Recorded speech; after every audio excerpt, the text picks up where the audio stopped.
Hi students, welcome to new class. ഇന്നത്തെ ക്ലാസ്സിൽ നമുക്ക് മൊണോപ്പൊളിയെ കുറിച്ച് നോക്കാം. അപ്പോൾ അതിലെ 2 മാർക്കിൻ്റെ ക്വസ്റ്റ്യൻ ആണ് വാട്ട് ഈസ് മൊണോപ്പൊളി. അപ്പോൾ ഇതിലൊരു ഗ്രീക്ക് വേർഡ് എന്നാണ് പറഞ്ഞത്. മോണോ എന്ന് പറഞ്ഞു കഴിഞ്ഞാൽ സിംഗിൾ, ഒരാൾ എന്നുള്ള മീനിങ് ആണ്. പോളി എന്ന് പറഞ്ഞു കഴിഞ്ഞാൽ സെല്ലിങ്ങും. അപ്പോൾ ഇവിടെ ഈ ഒരു രണ്ടും കൂടി അർത്ഥം നമ്മൾ കൂട്ടി വായിക്കുകയാണെങ്കിൽ മൊണോപ്പൊളി എന്ന് പറഞ്ഞ ഒരു മാർക്കറ്റ് സിറ്റുവേഷൻ ആണ്. ഇവിടെ ആകെ ഒരു സെല്ലർ അല്ലെങ്കിൽ ഒരു പ്രൊഡ്യൂസർ മാത്രം ഒരു പ്രൊഡക്റ്റിൻ്റെ ഉണ്ടാവുള്ളൂ എന്നുള്ളതാണ് പറയുന്നത്. അതിന് വേറൊരു ക്ലോസ് ആയിട്ടുള്ള സബ്സ്റ്റിറ്റ്യൂട്ടും ഉണ്ടാവില്ല. അതായത് ഒരു കമ്പനി ഒരു പ്രൊഡക്റ്റ് ഇറക്കുമ്പം ആ ഒരു പ്രൊഡക്റ്റ് മാത്രമാണ് നമുക്ക് ആ രീതിയിൽ അവൈലബിൾ ആവുക. പകരം വേറെ കമ്പനികളോ അതിന് പകരമായി ഉപയോഗിക്കാൻ പറ്റുന്ന സബ്സ്റ്റിറ്റ്യൂട്ട്സ് ഒന്നും അവിടെ ഉണ്ടാവില്ല. അപ്പോൾ അതുകൊണ്ട് തന്നെ ആരാണോ ഈ മൊണോപ്പൊളി സ്ട്രക്ചറിൽ ഒരൊറ്റ സിംഗിളായിട്ട് വരുന്ന സെല്ലർ അല്ലെങ്കിൽ പ്രൊഡ്യൂസർ, അവർ തന്നെയാണ് ആ ഒരു പ്രൊഡക്റ്റിൻ്റെ സപ്ലൈ എല്ലാം കൺട്രോള് ചെയ്യുന്നത്. He has complete control over the price also. അതുകൊണ്ട് തന്നെ ആ ഒരു പ്രൊഡക്റ്റിൻ്റെ പ്രൈസിൻ്റെ കംപ്ലീറ്റ് ആയിട്ടുള്ള അധികാരവും അവരുടെ കയ്യിൽ തന്നെയായിരിക്കും. അവിടെയാണ് ഈ ഒരു ഫേമിനെ അല്ലെങ്കിൽ ഇൻഡസ്ട്രീനെ അല്ലെങ്കിൽ പ്രൊഡ്യൂസറിനെ പറയണത് പ്രൈസ് മേക്കർ എന്നാണ്. അവർ തന്നെയാണ് അതിൻ്റെ വില നിശ്ചയിക്കുന്നത്. പെർഫെക്റ്റ് കോമ്പറ്റീഷനിൽ നമ്മൾ പ്രൈസ് ടേക്കർ എന്നാണ് പറഞ്ഞത്. ഇവിടെ പ്രൈസ് മേക്കർ ആണ്. കാരണം അവർ തന്നെയാണ് അതിൻ്റെ പ്രൈസ് മാക്സിമം പ്രോഫിറ്റിന് അവർ ഫിക്സ് ചെയ്യുന്നു. അല്ലെങ്കിൽ ആ ഒരു സിംഗിൾ സെല്ലർ അല്ലെങ്കിൽ പ്രൊഡ്യൂസർ തന്നെയാണ് ഇവിടെ ഫേം എന്ന് പറയുന്നത്. അപ്പോൾ ഇൻഡസ്ട്രിയും ആര് തന്നെയാണ്? ആ ഫേം തന്നെ ആയിരിക്കും. ഇൻഡസ്ട്രി എന്ന് പറയുമ്പം ഒരേ തരത്തിലുള്ള കാര്യങ്ങൾ ചെയ്യുന്ന ഫേമിൻ്റെ കൂട്ടായ്മയാണ്. പക്ഷേ ഇവിടെ ആകെ ഒരു ഫേമേ ഉള്ളൂ എങ്കിൽ പിന്നെ അവിടെ ഇൻഡസ്ട്രിയും അവർ തന്നെ ഉള്ളൂ. അപ്പോൾ ഈ ഒരു മൊണോപ്പൊളിയിലെ എന്താണ് പ്രത്യേകത എന്ന് വെച്ച് കഴിഞ്ഞാൽ ഇവിടെ ഫേമും ഇൻഡസ്ട്രിയും രണ്ടായിട്ട് പറയാനുണ്ടാവില്ല. കാരണം എല്ലാം ഒരേ സിംഗിൾ പ്രൊഡ്യൂസറോ അല്ലെങ്കിൽ സെല്ലറോ മാത്രമായിരിക്കും ഉണ്ടായിരിക്കുക. അപ്പോൾ എന്തായാലും ഇത് പഠിച്ചു വയ്ക്കുക. 2 മാർക്കിൻ്റെ ക്വസ്റ്റ്യൻ ആണ്. മൊണോപ്പൊളിയുടെ ഫീച്ചേഴ്സ് എന്തൊക്കെയാണെന്നുള്ളത് പറഞ്ഞു കഴിഞ്ഞാൽ നമുക്ക് വൺ സെല്ലറായിരിക്കും ഒരു പ്രൊഡക്റ്റ് ഉണ്ടായിരിക്കുക. ക്ലോസ് സബ്സ്റ്റിറ്റ്യൂട്ട് ഉണ്ടാവില്ല. എൻറ്റയർ മാർക്കറ്റും ഈ ഒരു സെല്ലറുടെ കൺട്രോളിലായിരിക്കും. മൊണോപ്പൊളിസ്റ്റ് ആയിരിക്കും അതിൻ്റെ പ്രൈസ് ഫിക്സ് ചെയ്യുന്നത്. അതുകൊണ്ട് തന്നെ പ്രൈസ് മേക്കറാണ്, പ്രൈസ് ടേക്കർ അല്ല. അവിടെ മറ്റുള്ള സെല്ലേഴ്സ് അല്ലെങ്കിൽ ന്യൂ ഫേംസിനൊന്നും ഈ മാർക്കറ്റിലേക്ക് എളുപ്പത്തിൽ കടന്നു വരാൻ സാധിക്കില്ല. ഇതിൽ ഫേമും ഇൻഡസ്ട്രിയും എല്ലാം ആ ഒരു സിംഗിൾ സെല്ലറോ പ്രൊഡ്യൂസറോ ആയിരിക്കും. ഇത്രയാണ് ഇതിൻ്റെ ക്യാരക്ടറിസ്റ്റിക്സ് എന്ന് പറയുന്നത്. ഇനി എത്ര തരത്തിലുള്ള മൊണോപ്പൊളി ഉണ്ടെന്നുള്ളതാണ് പറയുന്നത്. അത് നാച്ചുറൽ ഫാക്ടേഴ്സിൻ്റെ ബേസിൽ, legal factors, social factors, economic factors, ഈ 4 കാര്യത്തിൻ്റെ ബേസിൽ മൊണോപ്പൊളിനെ പറയാം. നാച്ചുറൽ മൊണോപ്പൊളിയാണ് ഒന്ന്. ഇവിടെ മൊണോപ്പൊളി എക്സിസ്റ്റ് ചെയ്യുന്നത് ഒരു നാച്ചുറലായിട്ട്, അതായത് നാച്ചുറൽ ഫാക്ടേഴ്സിൻ്റെ ബേസിൽ. ഇപ്പോൾ എക്സാമ്പിൾ പറയാന്ന് വെച്ചാൽ ബംഗാളിൽ മാത്രം കിട്ടുന്ന ഒരു അധികാരമാണ്. അവിടെ ചണം ധാരാളം ഉൽപ്പാദിപ്പിക്കുന്ന സംസ്ഥാനമാണ്. അപ്പോൾ അവർക്ക് മാത്രമായിട്ടൊരു മൊണോപ്പൊളി പറയുമ്പം അതിനാണ് നാച്ചുറൽ മൊണോപ്പൊളി എന്ന് പറയുന്നത്. De Beers company of South Africa diamonds ഉണ്ടാക്കുന്ന അവർ മാത്രമാണ്. അപ്പം അത് നാച്ചുറലി അവർക്ക് കിട്ടുന്ന ഒരു മൊണോപ്പൊളിയാണ്. ലീഗൽ മൊണോപ്പൊളി എന്ന് പറയുന്നത് അതാത് രാജ്യങ്ങൾ നിയമം മൂലം ഉണ്ടാക്കുന്ന ഒരു വ്യവസ്ഥയാണ് ലീഗൽ മൊണോപ്പൊളി എന്ന് പറയുന്നത്. സോഷ്യൽ മൊണോപ്പൊളി എന്ന് പറയുന്നത് ഇവിടെ ഗവൺമെൻറ് ആയിരിക്കും ഇതെല്ലാം ഓൺ ചെയ്യുന്നതും മാനേജ് ചെയ്യുന്നതെല്ലാം. മെയിൻ എയിം എന്ന് പറയുന്നത് മാക്സിമം പ്രോഫിറ്റ് ഉണ്ടാക്കുക. അതുകൊണ്ട് തന്നെ ഇതിന് പബ്ലിക് മൊണോപ്പൊളി എന്ന പേരിൽ അറിയപ്പെടും. ഇപ്പോൾ ഇന്ത്യയിലാണെങ്കിൽ ഇന്ത്യൻ റെയിൽവേ, പോസ്റ്റ്, ടെലഗ്രാഫ് ഇതെല്ലാം ഗവൺമെൻറ്റിൻ്റെ കൺട്രോളിലാണ്. ഇതിനാണ് സോഷ്യൽ മൊണോപ്പൊളി എന്ന് പറയുന്നത്. വോളണ്ടറി മൊണോപ്പൊളി എന്ന് പറയുന്നത് ഇത് ക്രിയേറ്റ് ചെയ്യപ്പെടുന്ന കുറച്ച് വ്യക്തികളാണ് അല്ലെങ്കിൽ കുറച്ച് ഫേമുകൾ ചേർന്നുകൊണ്ട് ഇപ്പോൾ ട്രസ്റ്റുകൾ രൂപീകരിക്കുക, കാർട്ടൽസ്, ഹോൾഡിംഗ് കമ്പനികൾ, സിൻഡിക്കേറ്റ്സ്, അതെല്ലാം വോളണ്ടറി ആയിട്ട് വരുന്നതാണ്. അപ്പോൾ ഇത്രയാണ്. 5ാമത്തെ പോയിന്റ് സർവീസ് മൊണോപ്പൊളി കൂടിയുണ്ട്. ഇത് സർവീസിന് വേണ്ടിയിട്ടാണ്. അതായത് ഒരു ലൊക്കാലിറ്റിയിൽ ഒരു ഡോക്ടറെങ്കിലും അവരുടെ സേവനം കൊടുക്കുക. അവർ ആരും ആ ഒരു വർക്ക് ചെയ്യാനില്ല അല്ലെങ്കിൽ വേറെ ഡോക്ടേഴ്സ് ഇല്ല. അപ്പോൾ അവിടെ മൊണോപ്പൊളിസ്റ്റിൻ്റെ പൊസിഷൻ ആയിരിക്കും ആ സർവീസുമായി ബന്ധപ്പെട്ട ഡോക്ടർക്ക് ഉണ്ടായിരിക്കുന്നത്. അപ്പോൾ എന്താണ് മൊണോപ്പൊളി ഫീച്ചേഴ്സ്, അതിന് ഡിഫറെൻറ്റ് ടൈപ്സ്. ഇനി നമുക്ക് നോക്കേണ്ടത് മൊണോപ്പൊളിയിൽ തന്നെ പ്രൈസ് ആൻഡ് ഔട്ട്പുട്ട് ഡിറ്റർമിനേഷൻ ആണ് അണ്ടർ മൊണോപ്പൊളി. അതിൽ ആദ്യത്തെ കേസ് എന്ന് പറയുന്നത് ഷോർട്ട് റൺ ഇക്വിലിബ്രിയത്തിലുള്ള മൊണോപ്പൊളി എങ്ങനെയാണെന്നുള്ളത്. നമ്മൾ നേരത്തെ പറഞ്ഞിട്ട് ഷോർട്ട് റണ്ണിലേക്ക് വരുന്ന സമയത്ത് ഒരു ഫേമിന് പെട്ടെന്ന് മാറ്റങ്ങളൊന്നും കൊണ്ടുവരാൻ സാധിക്കില്ല.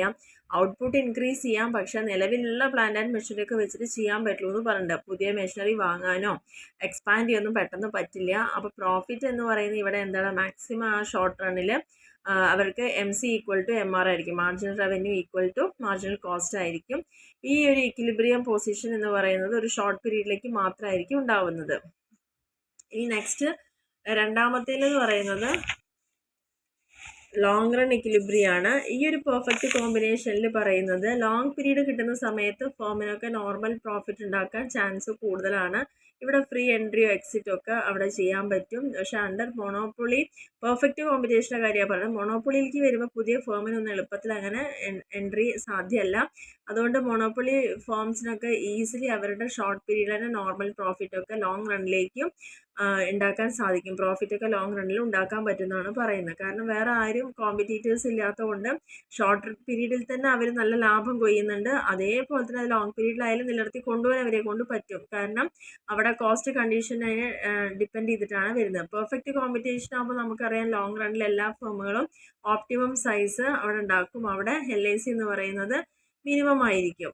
അപ്പോൾ ഈ മൊണോപ്പൊളിയിൽ വരുമ്പോൾ ഇക്വിലിബ്രിയം ലെവൽ ഓഫ് ഔട്ട്പുട്ട് എന്ന് പറയുന്നത് എന്താ, അത് ഏകദേശം LICയുടെ ലോവസ്റ്റോ ആയി മാറാമെന്നുള്ളതാണ് പറയുന്നത്. കാരണം മാർക്കറ്റ് എന്ന് പറയുന്നത് size of the market demand may not permit to expand output to produce its minimum cost per unit. ഇനി മിനിമം കോസ്റ്റ് പെർ യൂണിറ്റ് ഒരിക്കലും അവരുടെ ഔട്ട്പുട്ട് എക്സ്പാൻഡ് ചെയ്യുന്നതിൽ പെർമിറ്റ് ചെയ്യുന്നില്ല എന്നുള്ളതാണ് പറയുന്നത്. അപ്പോൾ അത്രയാണ് ലോങ് റണ്ണിൽ വരുന്നത്.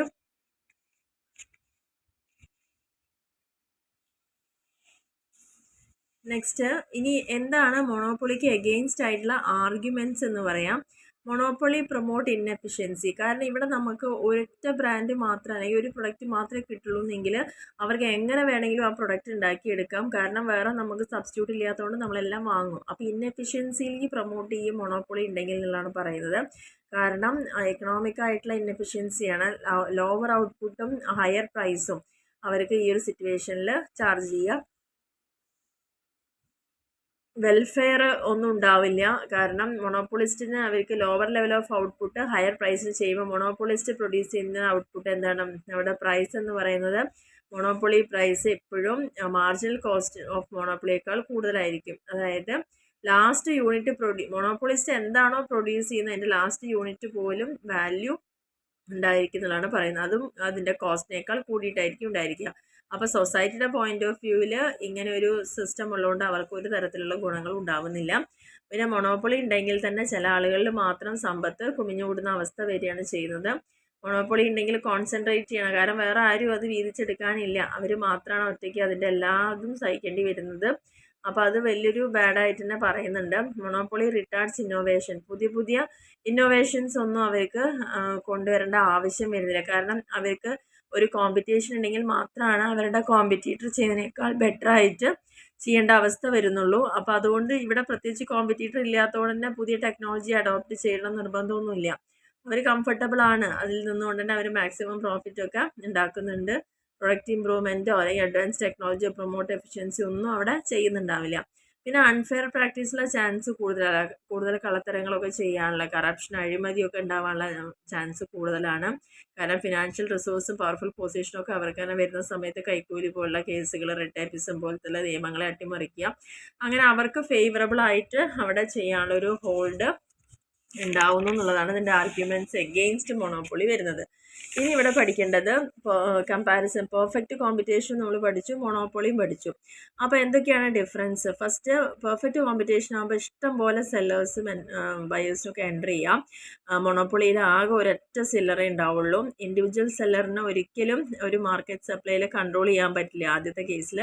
പക്ഷേ മൊണോപ്പൊളിയിൽ അവർ തന്നെയാണ് അതിനെ കൺട്രോൾ ചെയ്യുന്നത്. പ്രൊഡക്റ്റ് എപ്പോഴും എത്ര ഫേമും ആളുകളും വന്നാലും അവിടെ സെയിം പ്രൊഡക്റ്റ് ആയിരിക്കും പെർഫെക്റ്റ് കോമ്പറ്റീഷനിൽ. അതേസമയം മൊണോപ്പൊളിയിലോ അവിടെ വേറെയുള്ള സബ്സ്റ്റിറ്റ്യൂട്ട് ഒന്നും ഉണ്ടാവില്ല, ഒരൊറ്റ പ്രൊഡക്റ്റ് മാത്രമേ ഉണ്ടാവുള്ളൂ. എൻട്രി ആൻഡ് എക്സിറ്റ് ഈസിയാണ് ആദ്യത്തെ കേസിൽ. ഇവിടെ എൻട്രി ബ്ലോക്ക് ചെയ്തിട്ടുണ്ട്. പെർഫെക്റ്റ് ആയിട്ടുള്ളൊരു കോമ്പറ്റീഷനാണ്. ഇവിടെ പ്രത്യേകിച്ച് വേറെ ആരും അവരോട് കോമ്പറ്റ് ചെയ്യാണ്ടാവില്ല. പ്രൈസ് അവിടെ നമ്മൾ പറഞ്ഞിട്ടുണ്ട്, എത്ര ഫേം വന്നാലും എത്ര ബയറും സെല്ലറും വന്നാലും പ്രൈസ് ഒരൊറ്റ പ്രൈസ് ആയിരിക്കും ചാർജ് ചെയ്യാം. പക്ഷേ ഇവിടെ ഡിഫറെൻറ്റ് പ്രൈസസ് ഡിസ്ക്രിമിനേറ്റിംഗ് മൊണോപ്പൊളി. ഇവിടെ വേറെ നമുക്കൊന്നും ചെയ്യാനില്ല. ആ ഒരൊറ്റ ആളുകളായതുകൊണ്ട് അവർക്ക് അവരുടെ ഇഷ്ടത്തിനനുസരിച്ച് പ്രൈസ് ഫിക്സ് ചെയ്യാം. ഇൻഡസ്ട്രി എന്ന് പറയുന്നത് ഇവിടെ ഒരേപോലത്തെ പ്രൊഡക്റ്റ് ഉൽപ്പാദിപ്പിക്കുന്ന ഫേമുകളുടെ കൂട്ടമാണ്. പക്ഷേ ഇവിടെ ഫേം എന്ന് പറയുന്നതിന് ഇൻഡസ്ട്രി എന്ന് പറയുന്നത്. വേറെ ആരും ഇല്ലാത്തതുകൊണ്ട് ആ ഫേം തന്നെയാണ് ആ ഇൻഡസ്ട്രിയിലും പെടുന്നത്. പിന്നെ ആവറേജ് റവന്യൂ കർവ് എപ്പോഴും OX ആക്സിസിന് പാരലൽ ആയിരിക്കും. ഇവിടെ ആവറേജ് റവന്യൂ കർവ് സ്ലോപ്പ് ചെയ്യും ഡൗൺവേർഡ്സ്, ലെഫ്റ്റ് ടു റൈറ്റിലേക്ക് സ്ലോപ്പ് ആയിരിക്കും. AR ആൻഡ് MR ഒക്കെ ഈക്വൽ ആയിരിക്കും. ആവറേജ് റവന്യൂ, മാർജിനൽ റവന്യൂ ഒക്കെ. ഇവിടെ മാർജിനൽ റവന്യൂ കർവ് എപ്പോഴും AR കർവിനേക്കാൾ താഴെയായിരിക്കും. പിന്നെ സെല്ലർക്ക് എത്ര വേണമെങ്കിലും ക്വാണ്ടിറ്റി ഓഫ് ഔട്ട്പുട്ട് ആ നിലവിലുള്ള പ്രൈസിൽ എത്ര വേണമെങ്കിൽ സെല്ല് ചെയ്യാം. പക്ഷേ ഇവിടെ സെല്ലർക്ക് എന്ത് ചെയ്യാൻ പറ്റില്ല, additional units only by reducing the price. ഒരു അഡീഷണൽ യൂണിറ്റ് കൊടുക്കണമെന്നുണ്ടെങ്കിൽ ആ പ്രൈസ് റെഡ്യൂസ് ചെയ്തിട്ട് അവിടെ ചെയ്യാൻ പറ്റുള്ളൂ. And the firms earn normal profit ആയിരിക്കും, ഇൻഡസ്ട്രി ഒരു എക്വിലിബ്രിയത്തിലേക്കും എത്തുന്നുണ്ട്. പക്ഷേ ഇവിടെ എന്താണ്, മൊണോപ്പൊളിയിൽ attains equilibrium either with abnormal profit. അവർക്ക് ഏത് ലോസ്, ഒന്നില്ലെങ്കിൽ നല്ല രീതിയിൽ ലോസ് അല്ലെങ്കിൽ നല്ല രീതിയിൽ ലാഭം ഉണ്ടാവാനുള്ള ചാൻസ് കൂടുതലാണ്.